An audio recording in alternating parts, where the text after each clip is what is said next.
At the start of the film, we meet Yossi. Yossi loves traveling, especially to the Amazon rainforest. Before going to the Amazon, he visits a nearby area where many tourists camp. There he meets a boy named Marx.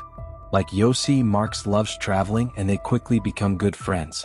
Marx introduces Yossi to another friend, Kevin, who is a photographer. Kevin often visits forests for his work. The three of them become close friends and spend several days camping and having fun together. One day, while walking alone in the town, Yossi meets a stranger. The stranger knows Yossi's name and introduces himself as Carl. He asks Yossi, "Do you want to go to the Amazon? I can help you." Carl tells Yossi something surprising. Deep in the Amazon, there is an unknown Indian tribe that lives far from modern life. Yossi is excited and wants to meet the tribe. Carl offers to guide Yossi to the tribe. Yossi is so excited about the adventure that he doesn't ask why Carl is helping him or how Carl knows his name. Without thinking, Yossi agrees to go and convinces Marx and Kevin to join him. The next day, the three friends meet Carl again. He brings a map of the forest and explains that it will take 3 to 4 days to reach the tribe. They will first fly part of the way by plane. After getting everything ready, the group starts their journey. The plane drops them off near the forest's edge in the morning. They walk through the jungle all day and set up camp at night. In the middle of the night, they are startled by a loud scream. It's Marx, who was bitten by an insect on the head. Thankfully, the insect isn't poisonous, so after treating him, they continue their journey the next morning. They walk all day and by evening it starts raining heavily. They keep walking to avoid getting sick if they rest in the wet conditions. Eventually they reach a small village. This isn't the tribe Carl mentioned, it's just a regular village with friendly people. The villagers welcome them, offering food and shelter. Yossi and his friends find out that Carl is well known in this village because he often visits. The next day they leave the village and continue their journey. While traveling, Carl kills a monkey in front of them. Hunting is illegal in the area, and Yossi and his friends feel uncomfortable. But Carl laughs it off and keeps moving. Despite their unease, they follow Carl and set up camp again at night. The next morning they keep going, but Mark starts to struggle. He is in a lot of pain and can't walk properly. When Carl checks Marx's feet, he finds they are badly injured. Carl says it will take Marx 4 days to recover, making it hard for them to continue the journey. Carl advised them to camp here for 4 days, but Yossi and the others were excited to see wild people. Yossi's friend, who was a photographer, wanted to write about their adventures and didn't want to stop. They decided to find another way. Yossi suggested making a boat to travel by water. Carl didn't agree because the river was very dangerous. The river flowed quickly, but Kevin and Yossi were stubborn and made Carl agree. They all made a boat together, loaded their luggage onto it, and began their journey on the river. Carl was their captain because he was the only one who knew the way. At first, the journey was easy, but after a while, the fast river waves made it hard to balance the boat. Carl thought they should stop, but Kevin wanted to keep going. He didn't know how dangerous it was. A fight broke out between them. Yossi stopped them with difficulty and guided the boat to the shore. They set up camp and decided to stay there for the night. Carl said they would continue their journey on foot the next morning, but Yossi and Kevin disagreed. They didn't want to walk and preferred traveling by water. They asked Marx for advice since his feet were better. Marx decided to go with Carl on foot because he trusted Carl to help him survive. So the group split into two. Carl and Marx would travel on foot, and Yossi and Kevin would travel by boat. Carl showed them a map and said they would meet at a special point in the forest in 3 days. The next part of their journey began. The river was calm at first, but then a storm hit. The waves were so strong it was hard to keep the boat steady. The water pushed them away, but a big rock in the river stopped the boat. Yossi was scared and didn't know what to do. Kevin told him, "Listen Yossi, I'll jump into the water and swim to the shore. When I reach the shore, I'll throw a rope to you." Yossi wasn't ready, but Kevin encouraged him. Kevin jumped into the river and, after a lot of effort, reached the shore. Before Kevin could throw the rope to Yossi, the river's flow suddenly changed, pulling Yossi into the water. The current carried him away. Kevin couldn't believe it. He was about to save Yossi, but now he might never see him again. Kevin screamed for Yossi, but there was nothing he could do. He moved forward. After a while, Yossi floated to the shore with the water's flow. He didn't know what to do.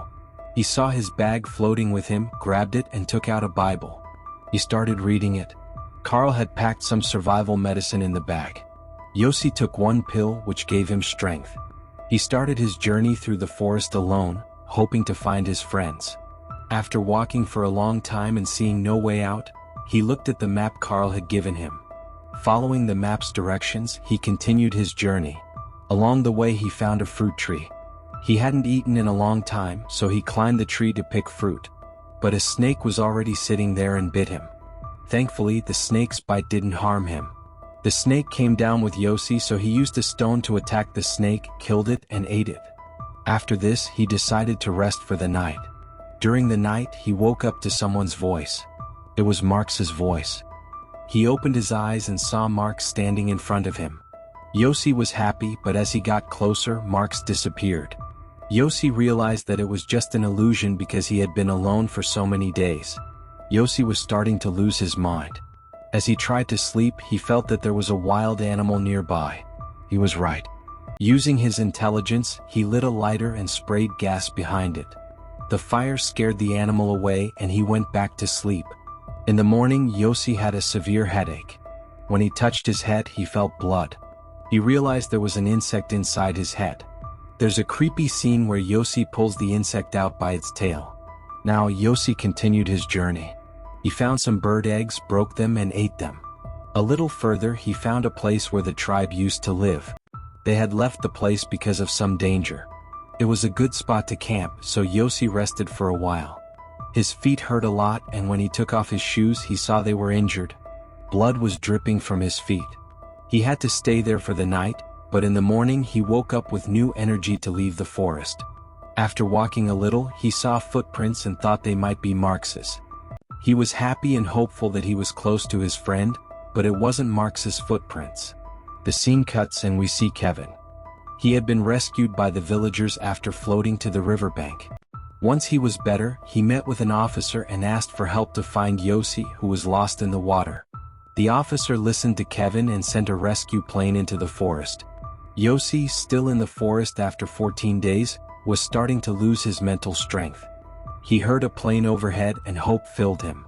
He grabbed a red cloth to signal the plane, but unfortunately the plane didn't see or hear him. The plane reported that they couldn't find Yossi in the forest. Kevin was shocked. He asked the officer for more help. The officer thought Yossi had probably died because he had been lost for 2 weeks. Normally, if someone is lost for 5 days, they are considered dead. But Kevin still had hope that Yossi was alive. Kevin met a person in the village who knew the forest well. He asked this person for help to find Yossi. Kevin then returned to the forest by river with the guide. Meanwhile, Yossi's mental and physical condition was getting worse. He had no strength left and was lying down lifeless. Suddenly, a wild woman appeared near him. Yossi was scared and so was she. But having someone with him at that moment was a blessing. He told the wild woman, "Don't worry, come to me and stay with me." Yossi made the wild girl sleep next to him. When he woke up after a while, he realized the girl was not there. It turned out that the girl had never been there, and everything Yossi had seen was just his illusion. After this, Yossi regained control of his mind and reached a tree full of ants. He took off his clothes and grabbed the tree so the ants would climb on him and bite him. He hoped the pain would give him the courage to go to the river. Soon the ants climbed on his body and started biting him. He ran away to get them off and he finally reached the river.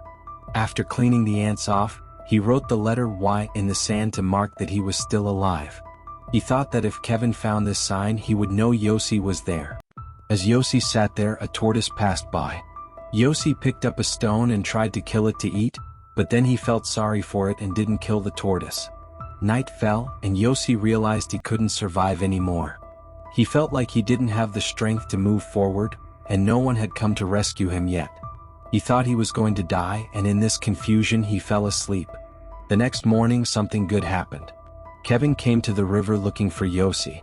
He saw Yossi's sign and understood that Yossi was nearby. But after searching a lot, Kevin couldn't find him and had to leave, feeling hopeless. Kevin thought Yossi was probably not alive anymore. As Kevin started the boat's engine to go back, the noise woke up Yossi.